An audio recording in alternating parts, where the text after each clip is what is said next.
Welcome back to the shadows, my devoted listeners. Tonight we sail to paradise, or what some mistake for paradise when it's built on darker foundations. Some inheritances come wrapped in lace and pearls, others in blood and betrayal. But the most dangerous inheritance of all is the one that follows you across oceans, demanding payment with interest. Tonight's tale reminds us you can run from guilt, change your name, even change your face, but you can never, ever run from the grave. Everyone in the neighborhood adored Brenda Hartwell. She was the granddaughter who never missed a Sunday visit, the woman who carried groceries through the rain, the patient caretaker who smiled warmly while helping her aging grandmother through the final years of her life. To outsiders, Brenda looked devoted, but devotion can wear a very convincing mask. Rose Hartwell was 93 years old, wealthy, frail, and slowly slipping into the fog of early dementia. She trusted Brenda completely. So completely, in fact, that she handed her granddaughter power of attorney, along with access to everything she owned. At first, the thefts were small enough to disappear unnoticed. A few $100s here, a missing bracelet there. But greed grows quickly when no one is watching. Soon Brenda was draining accounts, selling jewelry, forging signatures, and quietly dismantling the life Rose had spent decades building. And Rose never suspected the person robbing her was the same person kissing her forehead goodbye every Sunday. Brenda perfected the art of respectable theft. The banks trusted her. The lawyers trusted her. And because the elderly are often treated like fading ghosts long before they die, no one bothered asking Rose to verify anything. Then Brenda found the villa. A breathtaking estate perched high above the waters of St. Lucia. Marble floors, infinite ocean views, privacy, distance, everything she needed to disappear into a new life. She purchased it using money stolen from the woman who raised her. And for the first time in her life, Brenda felt powerful. But paradise is expensive. And Brenda's greed had already consumed everything. Rose's accounts were empty. The nursing home bills unpaid. The medical funds gone. Even the funeral savings had vanished. When Rose learned she might lose her room, confusion clouded her fading mind. She asked Brenda if she had done something wrong, if perhaps she had given too much away. And for one brief moment, guilt touched Brenda's face. But guilt is fragile when standing beside greed. So Brenda smiled and lied one final time. Brenda's final visit lasted less than 10 minutes. She took the last remaining valuables from Rose's room: the pearl necklace, the wedding ring, the antique brooch passed down through generations. She promised she would return soon. She never did. 3 days later, Rose Hartwell died alone in a county hospital after being removed from the nursing facility that could no longer afford to keep her. The official cause of death read, failure to thrive. But loneliness has killed far more people than doctors care to admit.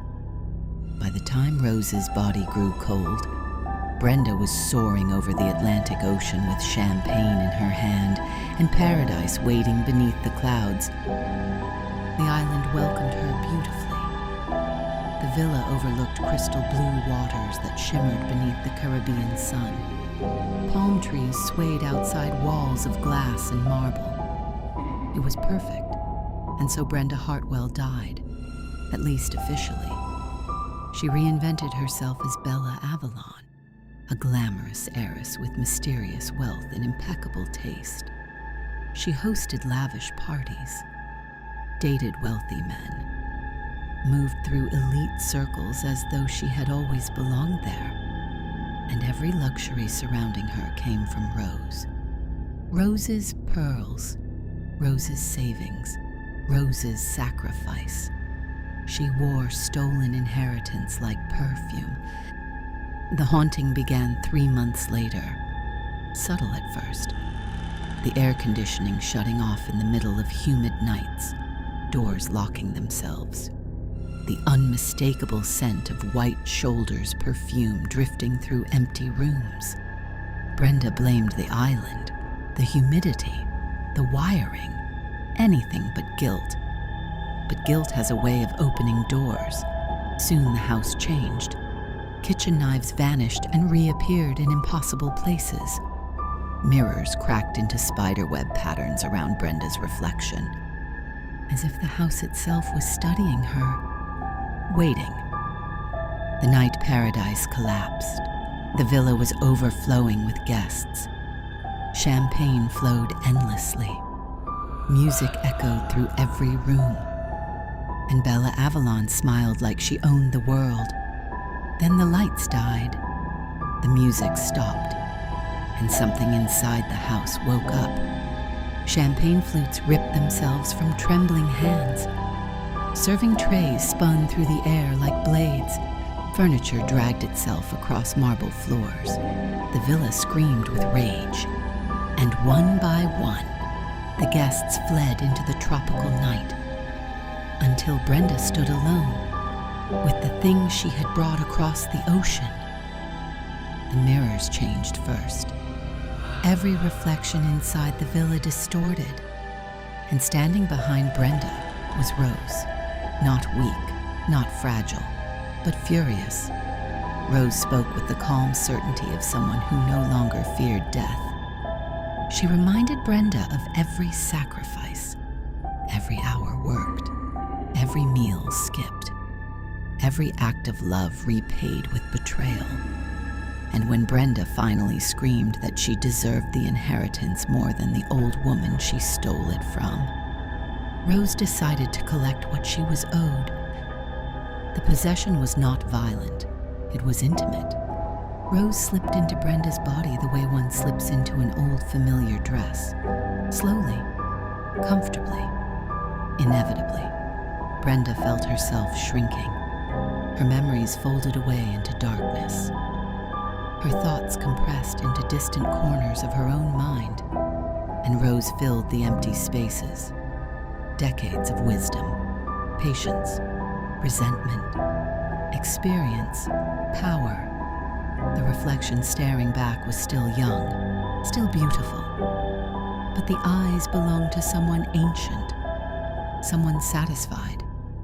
And for the first time since her death, Rose Hartwell finally felt alive again. Rose adapted quickly. 90 years of surviving the world had taught her exactly how systems worked. She corrected death certificates, recovered bank accounts, reclaimed every stolen asset. And because people believe paperwork more easily than truth, no one questioned it for long. The villa remained hers, but now it belonged to its rightful owner. And unlike Brenda, Rose understood how to carry wealth with dignity. She chose better company, made smarter investments, built a more beautiful life than the one stolen from her. 6 months later, Rose Hartwell hosted the most exclusive event on the island. She wore her pearls proudly, lived in her own home, and smiled with the satisfaction of someone who had balanced every account. To her guests, she appeared radiant, ageless, refined. But buried deep beneath that elegant exterior, Brenda still existed, a trapped voice screaming endlessly into darkness. And Rose, having learned the true power of wealth long ago, simply ignored the noise.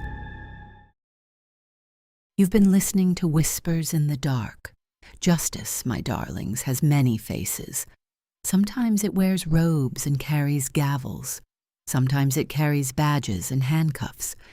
But occasionally, it wears pearls and carries a lifetime of wisdom about how to properly punish the ungrateful. Before you sleep tonight, my lovelies, think about the elderly in your life, the ones who sacrificed for you, the ones who loved you when you were unlovable, because somewhere they're watching and taking notes. Sweet dreams, and remember, some debts don't die with the debtor. They just accrue interest until they're paid in full.